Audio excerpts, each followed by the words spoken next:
राधे दोस्तों, मेरे YouTube channel धार्मिक कथा शौके में आपका हार्दिक स्वागत है। जो भाई बहन मेरे चैनल को देख रहे हैं वो चैनल को सब्सक्राइब करें, ज़्यादा से ज़्यादा लोगों में शेयर करें एवं लाइक करें और प्यारी प्यारी वीडियो देखने के लिए बेल आइकन को क्लिक करें, जिसके आपके पास सभी वीडियो का नोटिफिकेशन पहुंचता रहे। तो मैं आज आपको शनिवार की विधि, शनिवार की व्रत कथा, शनिवार का व्रत करने से क्या लाभ हैं, इन सब के बारे में बता रही हूँ। तो सभी भक्तों को प्रेम से बोलना है, शनिदेव महाराज की जय। सभी ग्रहों में शनि का मनुष्य पर सबसे हानिकारक प्रकोप होता है, अतः शनिवार का व्रत करते हुए शनि देवता की पूजा अर्चना करनी चाहिए। वैसे तो शनिवार का व्रत कभी भी शुरू किया जा सकता है, लेकिन श्रावण मास में शनिवार का व्रत प्रारंभ करने का विशेष महत्व माना गया है। शनिवार व्रत का लाभ है, ब्रह्म मुहूर्त में उठकर नदी या कुएं के जल में स्नान करें, तत्पश्चात पीपल के वृक्ष पर जल अर्पण करें। लोहे से बनी शनि देवता की मूर्ति को पंचामृत से स्नान कराएं।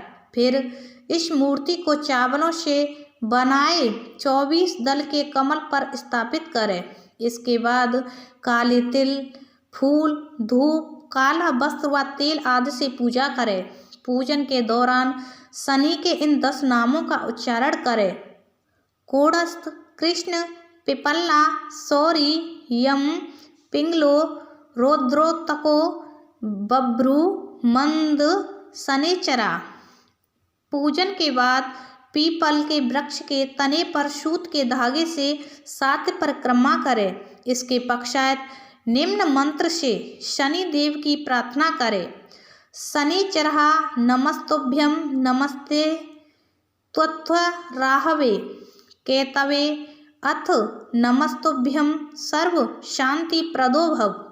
इसी तरह 7 शनिवार तक व्रत करते हुए शनि के प्रकोप से सुरक्षा के लिए शनि मंत्र की समिधाओं में, राहु की कुदृष्टि से सुरक्षा के लिए दुर्वा की समिधा में, केतु से सुरक्षा के लिए केतु मंत्र में, कुशा की समिधा में कृष्ण जौ काले तिल से 108 आहुति प्रत्येक के लिए देनी चाहिए।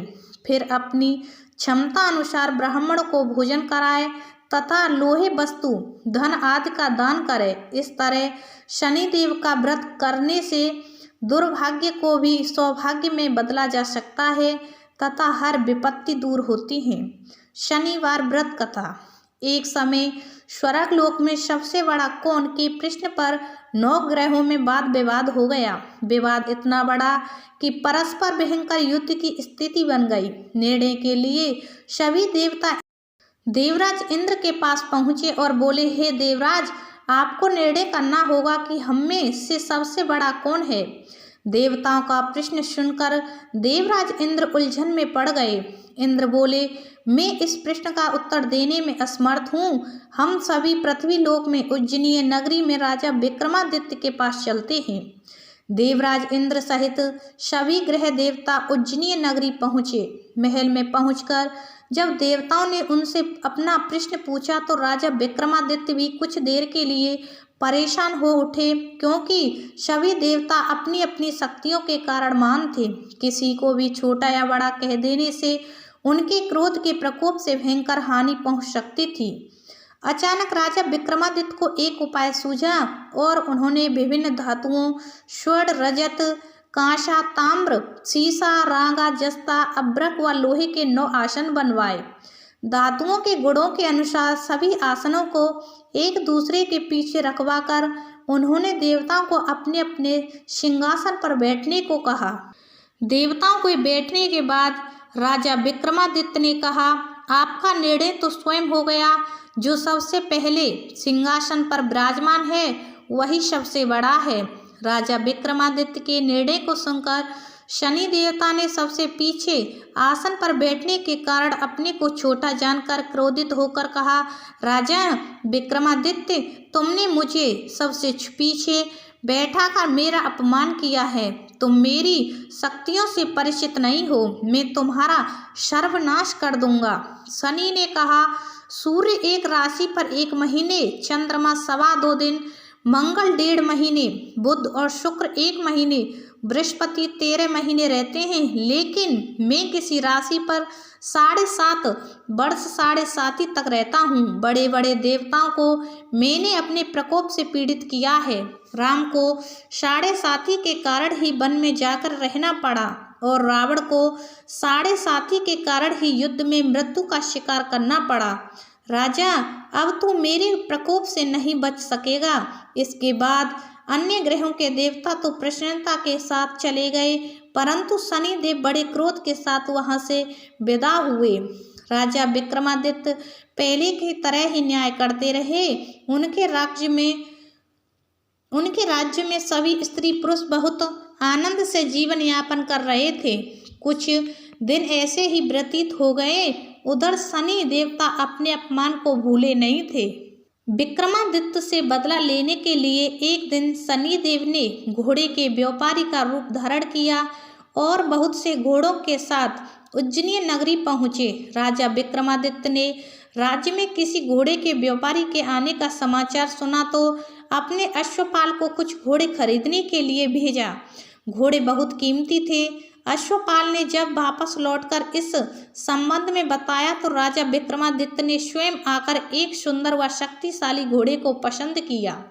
घोड़े की चाल देखने के लिए राजा उस घोड़े पर सवार हुए तो वह घोड़ा बिजली की गति से दौड़ पड़ा। तेजी से दौड़ता घोड़ा राजा को दूर एक जंगल में ले गया और फिर राजा को वहां गिराकर जंगल में कहीं गायब हो गया। राजा अपने नगर को लौटने के लिए जंगल में भटकने लगा, लेकिन उन्हें लौटने का कोई रास्ता नहीं मिला। राजा को भूख प्यास लग आई। बहुत घूमने पर उसे एक चरवाहा मिला। राजा ने उससे पानी मांगा। पानी पीकर राजा ने उस चरवाहे को अपनी अंगूठी दे दी। फिर उससे रास्ता पूछकर वह जंगल से निकलकर पास के नगर में पहुंचा। राजा ने एक सेठ की दुकान पर बैठकर कुछ देर आराम किया। उस सेठ ने राजा से बातचीत की तो राजा ने उसे बताया कि मैं उज्जैनी नगरी से आया हूँ। राजा के कुछ देर दुकान पर बैठने से सेठ जी की बहुत बिक्री हुई। सेठ ने राजा को बहुत भाग्यवान समझा और खुश होकर उसे अपने घर को भोजन के लिए ले गया। सेठ के घर में सोने का एक हार खूंटी पर लटका हुआ था। राजा को उस कमरे में छोड़कर सेठ कुछ देर के लिए बाहर गया। तभी एक आश्चर्यजनक घटना घटी। राजा के देखते देखते सोने के उस हार को खूंटी निगल गई। सेठ ने कमरे में लौटकर हार को गायब देखा तो चोरी का संदेह राजा पर ही किया, क्योंकि उस कमरे में राजा ही अकेला बैठा था। सेठ ने अपने नौकरों से कहा कि इस परदेशी को रस्सियों से बांधकर नगर के राजा के पास ले चलो। राजा ने विक्रमादित्य से हार के बारे में पूछा तो उसने बताया कि उसके देखते ही देखते खूंटी ने हार को निगल लिया था। इस पर राजा ने क्रोधित होकर चोरी करने के अपराध में विक्रमादित्य के हाथ पांव काटने का आदेश दे दिया। राजा विक्रमादित्य के हाथ पांव काटकर उसे नगर की सड़क पर छोड़ दिया गया। कुछ दिन बाद एक तेली उसे उठाकर अपने घर ले गया और उसे अपने कोलू पर बैठा दिया। राजा आवाज देकर बैलों को हाँकता रहता। इस तरह तेली का बैल चलता रहा और राजा को भोजन मिलता रहा। शनि के प्रकोप की 7.5 पूरी होने पर वर्षा ऋतु प्रारंभ हुई। राजा विक्रमादित्य एक रात मेघ मल्हार गा रहा था कि तभी नगर के राजा की लड़की राजकुमारी मोहिनी रथ पर सवार हो उस तेली के घर के पास से गुजरी। उसने मेघ मल्हार सुना तो उसे बहुत अच्छा लगा और दासी को भेजकर गाने वाले को बुला लाने को कहा। दासी ने लौटकर राजकुमारी को अपंग राजा के बारे में सब कुछ बता दिया। राजकुमारी उसके मेघ मल्हार से बहुत मोहित हुई, अतः उसने सब कुछ जानकर भी अपंग राजा से तब राजा विक्रमादित्य ने अपना परिचय देते हुए शनिदेव के प्रकोप की सारी कहानी सुनाई। सेठ को जब इस बात का पता चला तो दौड़ता हुआ तेली के घर पहुंचा और राजा के चरणों में गिरकर क्षमा मांगने लगा। राजा ने उसे क्षमा कर दिया क्योंकि यह सब तो शनिदेव के प्रकोप के कारण हुआ था। सेठ राजा को अपने घर ले गया और उसे भोजन कराया। भोजन करते समय वहाँ एक आश्चर्यजनक घटना घटी। सबके देखते देखते उस खूंटी ने हार को उगल दिया। सेठ जी ने अपनी बेटी का विवाह भी राजा के साथ कर दिया और बहुत से स्वर्ण आभूषण धन आदि देकर राजा को विदा किया। राजा विक्रमादित्य राजकुमारी मोहिनी और सेठ की बेटी के साथ उज्जैनी नगरी पहुँचे तो नगर वासियों ने हर्ष से उनका स्वागत किया।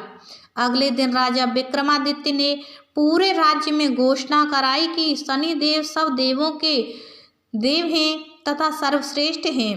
प्रत्येक स्त्री पुरुष शनिवार को उनका व्रत करे और व्रत कथा अवश्य सुने। राजा विक्रमादित्य की घोषणा से शनिदेव बहुत प्रसन्न हुए। शनिवार का व्रत करने और व्रत कथा सुनने के कारण सभी लोगों की मनोकामनाएं शनिदेव की अनुकंपा से पूरी होने लगीं। सभी लोग आनंद पूर्वक रहने लगे। ये शनिवार की कथा हुई समाप्त। बोलो शनिदेव महाराज की जय।